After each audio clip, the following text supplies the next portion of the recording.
Hello, and welcome to my podcast, where the dark corners are.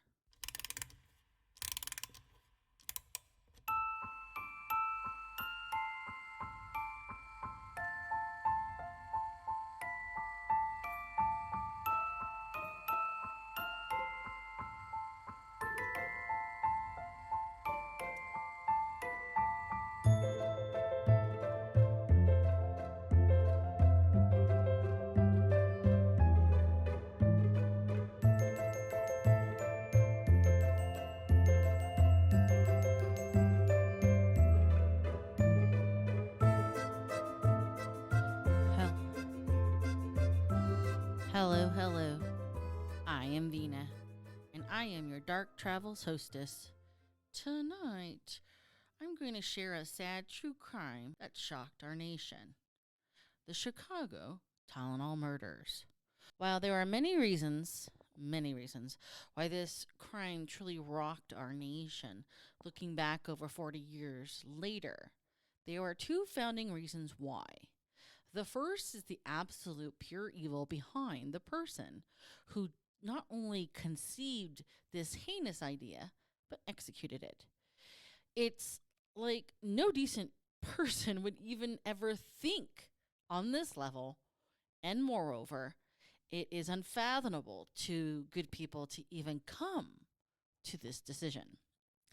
The second reason why is because of how random the victims were, and as such, left absolutely everybody open for being the next victim.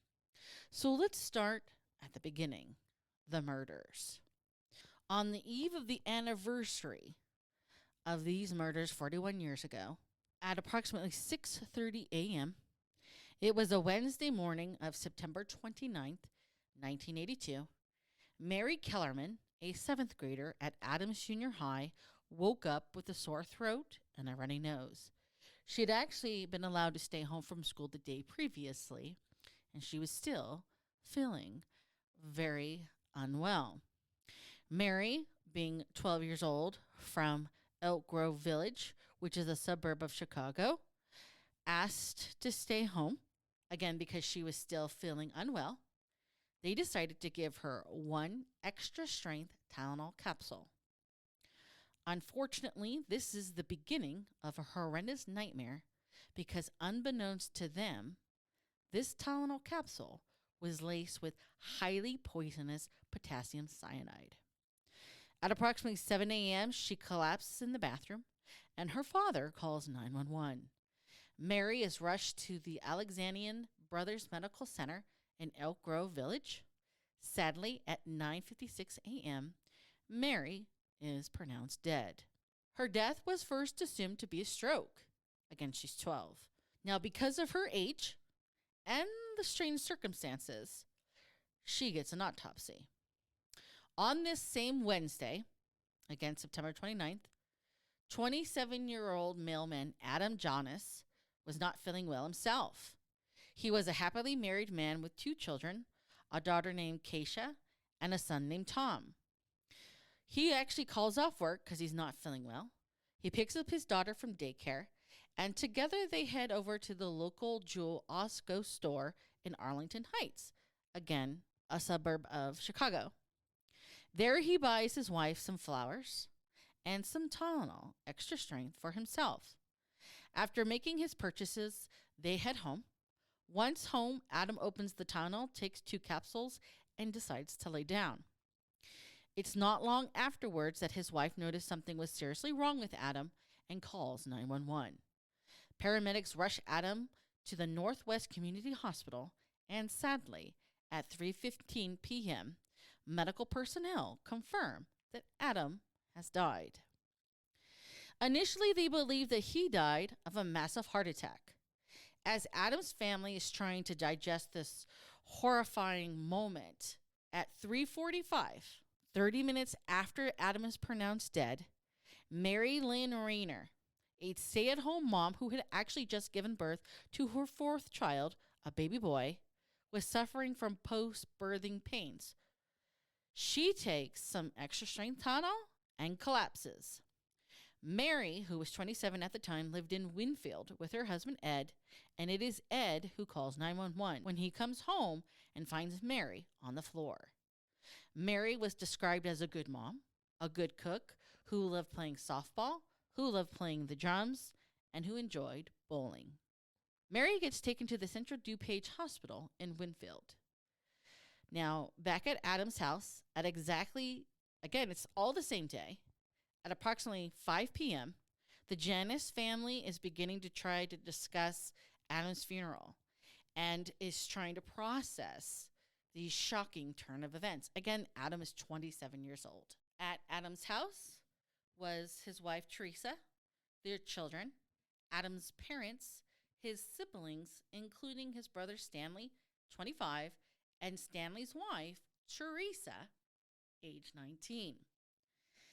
Stanley and Teresa had just been married on June 19th, 1982, and had honeymooned in Hawaii. Now, Stanley suffered from chronic back pain, and with the stress of his brother suddenly dying, Stanley asks his wife, Teresa, for some Tylenol. Teresa, then having a stress headache herself, Teresa takes 2 capsules for herself. Then, to the absolute horror of the Janus family, Stanley collapses with white foam at his mouth, and the family calls 911. While the paramedics were attending Stanley, Teresa grabs the arm of one of the emergency crew members and collapses right in front of them. They were both taken to the Northwest Community Hospital, just like Adam.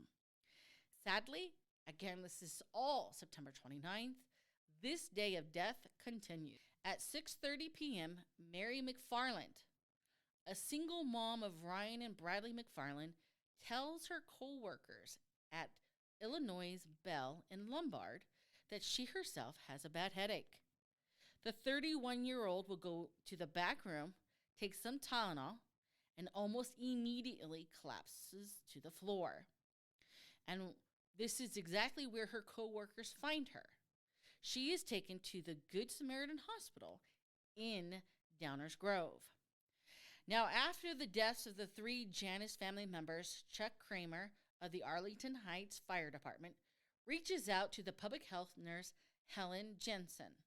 Nurse Jensen meets with Dr. Thomas Kim and Nick Pichos, who is an investigator with the Cook County's Medical Examiner's Office, and she begins her investigation by questioning the family.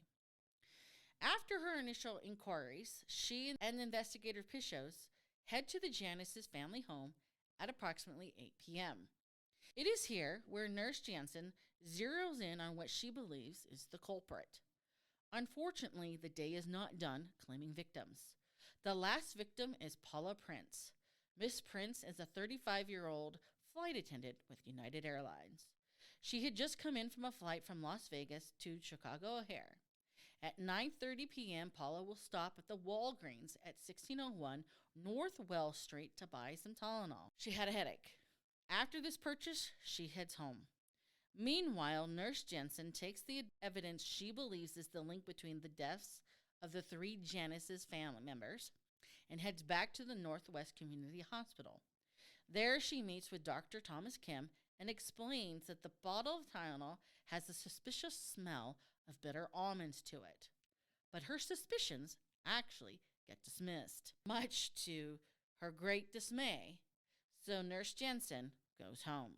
However, in the early morning of Thursday, September 30th, at about 1 a.m., Dr. Kim receives confirmation that the capsules in the Tylenol that Nurse Jensen provided were in fact filled with potassium cyanide. At 3:15 a.m., Mary McFarland is pronounced dead at the Good Samaritan Hospital in Downers Grove. At 9:30 a.m., Mary Rayner, mother of 4, is pronounced dead at the Central DuPage Hospital in Winfield. So by now, word has reached Johnson & Johnson, the parent company of Tylenol. They send a representative to the Cook County Medical's office and realize the severity of the situation.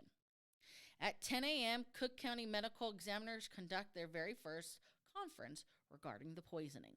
By 3 p.m., Johnson & Johnson announces the recall of all Tylenol from the lot MC2880, which was the number stamped on the bottle of the Tylenol, and they themselves begin their internal investigation. But by then, law enforcement had actually already begun pulling the medications from the shelves. In addition to the television announcements and their radio commercials, the police actually began having car units, drive around neighborhoods using their bullhorns to announce the warnings about Tylenol. On Friday, October 1st, the Attorney General of the state of Illinois hosts a meeting with local law enforcement to discuss the potential scope and range of area of these poisonings.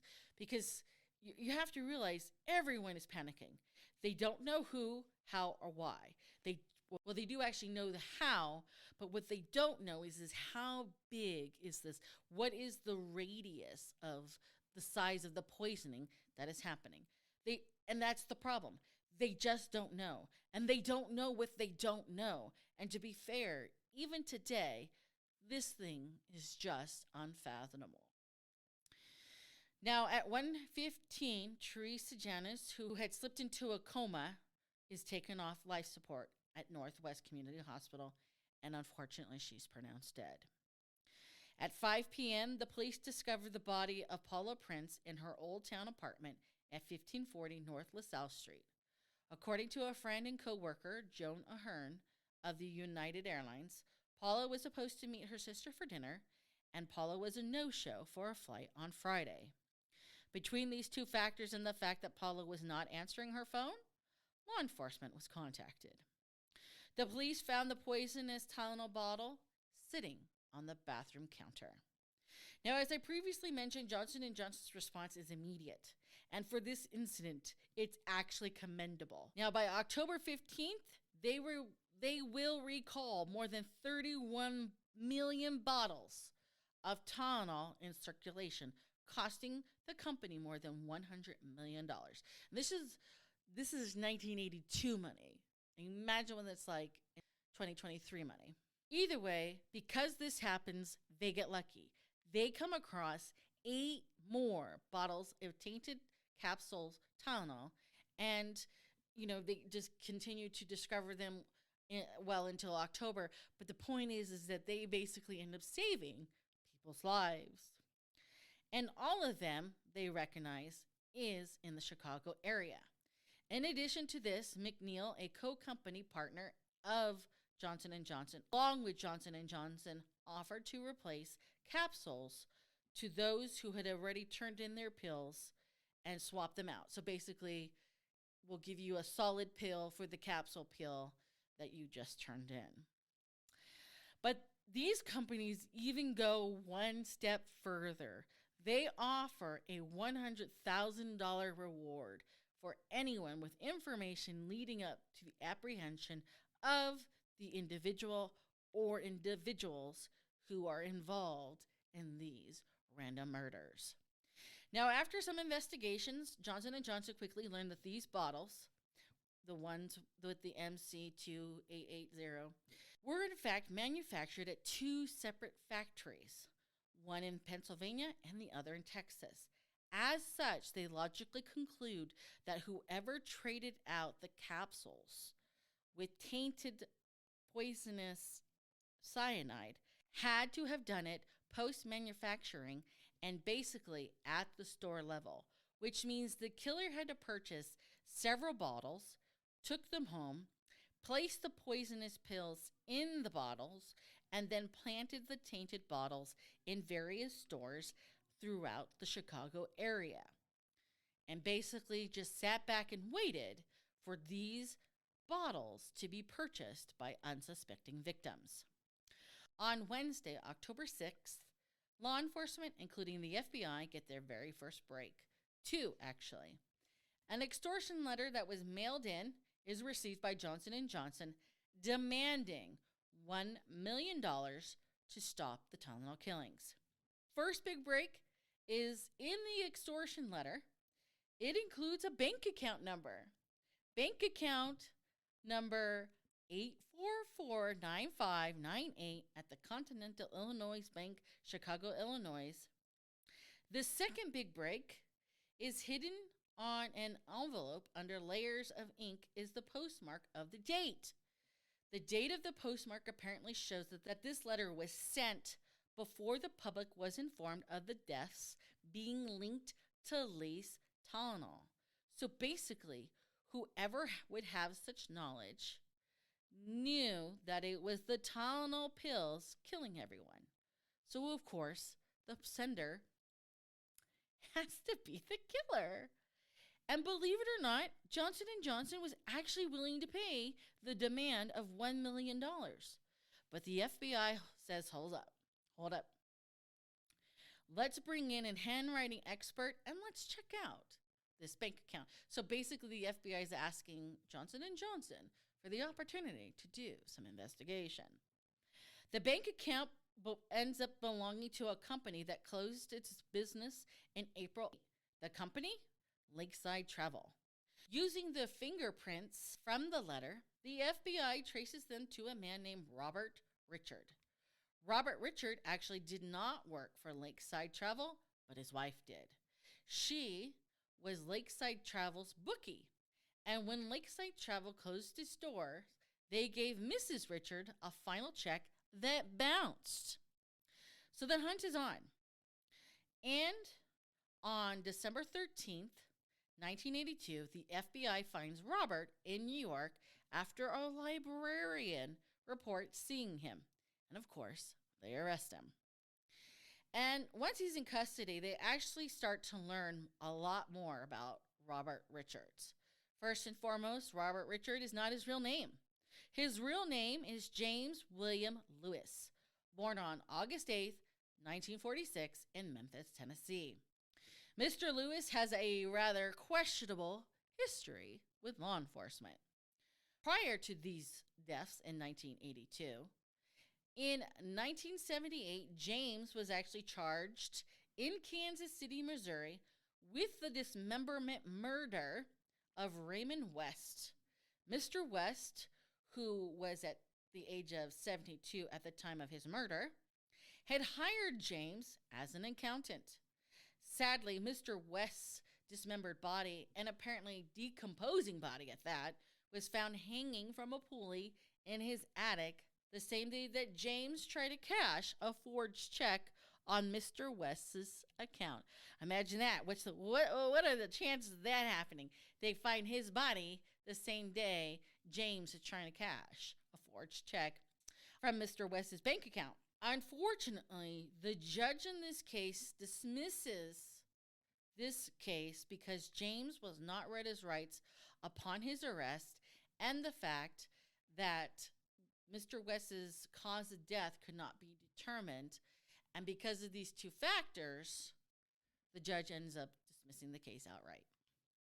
However, in 1981, James gets convicted of 6 counts of mail fraud credit card scheme in Kansas City, basically committing identity fraud of using the name and backgrounds of former tax clients to obtain 13 credit cards. Now, even James's arrival, his wife and his arrival in New York is very suspicious. So here's what happened. Apparently on September 4th, James and his wife just ups and leave Chicago. No warning, nothing. Even though they actually had paid the full month's rent of September, even though they tell their friends, hey, we're moving to Texas to be closer to her parents, and they just up and leave like that. They buy, using cash, they buy 2 one-way train tickets to New York City. And again, shady, for some reason, they opted to use a lot of aliases. Now, typically, they would use names like Karen and William Wagner while traveling, but this time they actually opted to use Robert and Nancy Richardson while living in New York. And again, having aliases, knowing how to commit credit card fraud, already kind of got suspicion that you killed an old guy. None of this makes sense unless dirty deeds are involved. Now, when James is arrested in on December 13th, 1982, at first he denies any part of it, of course. However, after he's presented with handwriting analysis, he acknowledges sending the letter, but denies doing the poisoning. And believe it or not, James is actually found to have previously possessed, surprisingly, a book on poisoning. And as such, yes, when they found the book, his fingerprints, of course, were all over the pages related to potassium cyanide. But he clings to the cry of innocence. But basically, he has his OJ moment with, while I didn't do it, but if I had, here is how I would have done it. So he basically explains to the FBI and law enforcement, this is how I would have done it if I had done it. Now, when pressed about the demand for money, he claims he wanted to embarrass his wife's former employer by having the money sent to the former employer's bank account. Because again, you have to remember, they bounced her last check, and James was actually pretty pissed about it. But he, again, claims that he never intended to actually claim this ransom, this extortion money. You know, I'll be honest, this statement alone gives me the impression that not only did he still have access to the account, or his wife did, but yes, it kind of doesn't sound as legitimate as he wants it to. However, this is a big however. Law enforcement is not able to prove how James did it. There was no track record of him traveling back and forth between New York and Chicago, and there were witnesses verifying he was in New York on these dates, yada yada yada, and they just couldn't figure out how. So this is a huge gap in the how part of the replanting of the poisonous bottles. Now, it would be noted that law enforcement did actually believe that they caught James on film in one of the stores as Paula Prince was buying her deadly bottle. But again, this was not enough for prosecution. And this is 1982. The fact that they even have this potential video or visual evidence is unheard of. Nowadays, I mean, you've got several cameras in different angles from different houses, from different doorknobs, who's going to capture several different things, but not in 1982. Now for his extortion letter. On October 27th, 1983, following an 8-day federal trial in Chicago, James gets sentenced to 20 years. He gets paroled in 13 years, so he does not serve the full 20, in October of 1995, at which time he and his wife decides to move to the Boston area of Massachusetts, living under a different name. But James just can't stay out of trouble. In 2004, James gets indicted on 6 charges, including aggravated rape, drugging a person, drugging people, with the intent to stupefy or overpower for sexual intercourse for an alleged attack on a woman in Cambridge, Massachusetts. He gets held in jail, and he ends up waiting for his trial for 3 years. And on the day of his trial, prosecutors dismiss the charges after the victim refuses to testify. In 2006, Task Force 2 is formed to reinvestigate the Tylenol murders. In January of 2009, the FBI reopens the case, focusing on James. With a warrant in February 2009, they raid his house and they take several items of interest, including the family computer. And James and his wife end up both providing DNA samples in 2010. However, their DNA does not match the DNA found on the bottles used for the killing. Now, just this past July 9th, 2023, It was a Sunday. James's wife was out of town and was unable to get of James. So she contacted a neighbor, and the neighbor contacted the police.